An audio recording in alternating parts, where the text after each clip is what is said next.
Welcome to Fallow in London. This restaurant was one that I was super excited about going to because I've seen it in so many other videos from other food YouTubers such as Jolly, Food Review Club, Insider Food, and the list goes on. Rave reviews from everybody. So naturally I had to come myself, not just to see if the food is good, but also if it's worth it. I am not a millionaire, I am a secondary school teacher as my usual profession, so while I don't begrudge spending a lot of money on food as it's a huge passion of mine, I do always ask myself at the end of the meal, okay, would I spend that again? Is it worth it? So let's get on with the review. Remember, if this type of content is your thing, make sure you subscribe to the channel for more videos upcoming where I show you some of my favorite places to eat that you won't want to miss. We're starting off with something that I don't usually talk about, which is customer service. Now, typically, I don't really care too much about what the customer service of a place is like. It's all about the food, but the most awkward thing happened where we ordered a bunch of food, and if you've seen any of my other videos, you'll know that we can actually pack it away.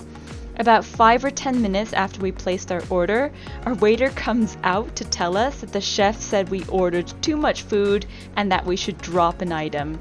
While my husband was cringing from embarrassment, I stuck to my guns and asked if we could keep everything. The waiter was taken aback and said okay, but the whole experience was just awkward. Spoiler, we did manage to finish everything. Okay, on to the food.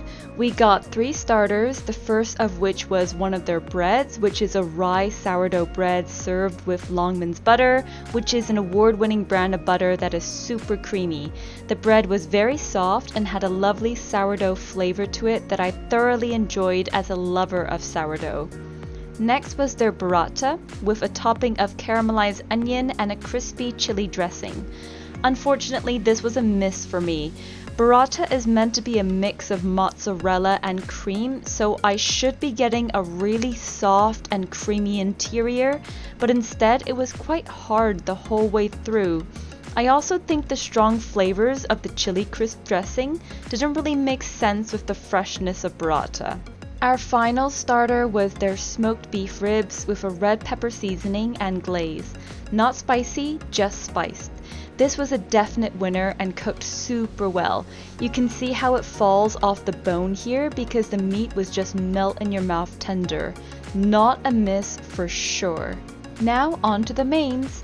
First up is one of Fallow's most famous signature dishes, which is their smoked cod's head in a buttery sriracha sauce and leek oil.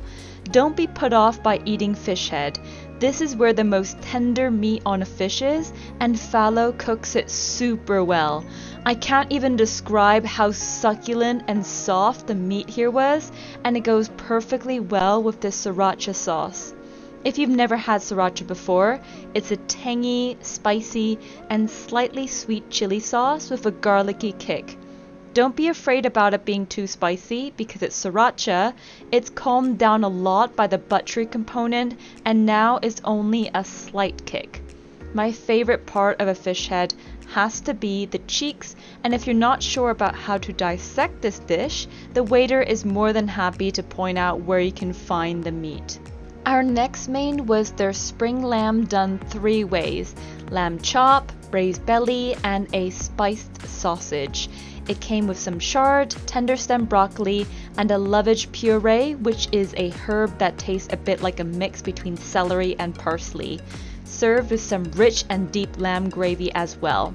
The best part about this dish was the braised belly, which was very tender and had that deep, succulent lamb taste with a hint of smokiness. The meat on the lamb chop was fine, but the fat was a bit too white and unrendered for me. The sausage also had a deep lamb flavor, but was a bit mushy in its texture, so it was a bit off-putting. The lamb dish cost a whopping £52 as of the release of this video, so it definitely wasn't worth it for me.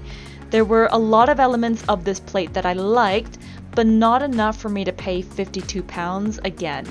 Finally was the roasted duck breast dish, which came with turnip, blackberry turnip puree, a comfy duck leg that came with some nuts on top, and a spiced duck sauce that definitely had some elements of that blackberry in there.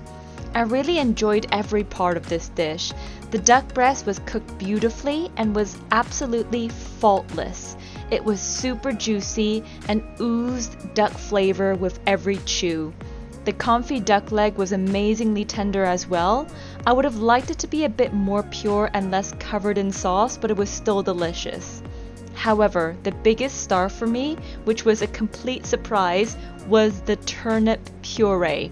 Creamy, addictive, and something I'll be thinking about for years to come. Okay, so my final verdict is this. Fallow chefs definitely know how to cook, and there was a lot here that was absolutely fantastic. However, I do recommend being strategic about what you order to get the most value for money.